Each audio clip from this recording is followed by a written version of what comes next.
তবে সেখানে পৌঁছানো কিন্তু বেশ কষ্টের ব্যাপার। পৃথিবীর এমন একটা শেষ সীমানা আছে যেখান থেকে আপনি চাইলেও আর সামনের দিকে যেতে পারবেন না। এমন একটা জায়গা যেখানে গেলে আপনার বমি বমি ভাব হবে, আর ওপর থেকে একবার নিচের দিকে তাকালে মাথা ঘুরে পড়ে যাওয়ার সম্ভাবনাই বেশি থাকবে। পৃথিবীর এই শেষ সীমানা দেখতে হলে আপনাকে যেতে হবে নরওয়েতে। তবে সেখানে পৌঁছানো কিন্তু বেশ কষ্টের ব্যাপার। সেখানে যেতে হলে রোগাল্যান্ড প্রদেশের স্ট্যান্ড পৌরসভা থেকে প্রথমে 8 কিলোমিটার পথ পাড়ি দিতে হবে।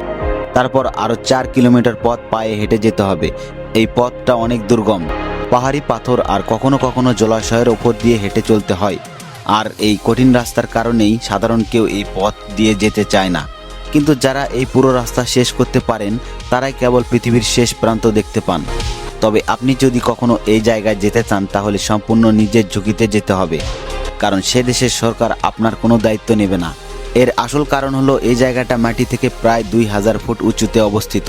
বলা হয়ে থাকে আপনি যদি পৃথিবীর শেষ রাস্তা ধরে হাঁটতে থাকেন তাহলে ঠিক এই জায়গাতেই এসে পৌঁছাবেন, যার সামনে যাওয়ার আর কোনো পথ নেই। চাইলেও সামনে যেতে পারবেন না, শুধু সামনের দিকে তাকিয়ে থাকতে হবে। এই জায়গার নাম পালপিট রক হিসেবে পরিচিত।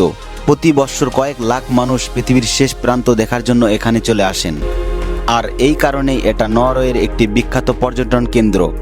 সবচেয়ে অদ্ভুত ব্যাপার হলো এর সামনে ঝুলন্ত অংশে ফাটল দেখা যায়, অথচ চারপাশে সুরক্ষার জন্য কোনো রেলিং বা ব্যারিকেড দেওয়া নেই। যে কোনো মুহূর্তে বড় দুর্ঘটনা ঘটতে পারে। আর ঠিক এই কারণে পৃথিবীর শেষ প্রান্ত দেখতে গেলে নরওয়ের সরকার কোনো দায়ভার নেয় না। আপনি শুনলে অবাক হবেন, এই জায়গা নিয়ে মানুষের এত কৌতূহল যে এখানকার বাতাস পর্যন্ত বোতলে করে বিক্রি করা হয়।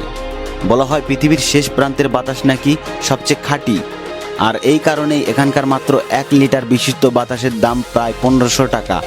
2017 সালে মিশন ইম্পসিবল 6 সিনেমার শুটিংয়ের জন্য এই জায়গা 1 সপ্তাহের জন্য পর্যটন কেন্দ্র বন্ধ রাখা হয়েছিল। হলিউড অভিনেতা টম ক্রুজকে এখানে দারুণ সব অ্যাকশনের দৃশ্য অভিনয় করতে দেখা গেছে। ধারণা করা হয় 10,000 বছর আগে বরফ যুগে এই বিশাল পাথুরে জায়গাটি তৈরি করা হয়েছিল। অনেক আগে প্যাগান ধর্মের মানুষেরা নিজেকে পবিত্র করার জন্য এখানে উপাসনা করত। 1900 সালে প্রথম এই জায়গায় পর্যটন ব্যবস্থা চালু হয়।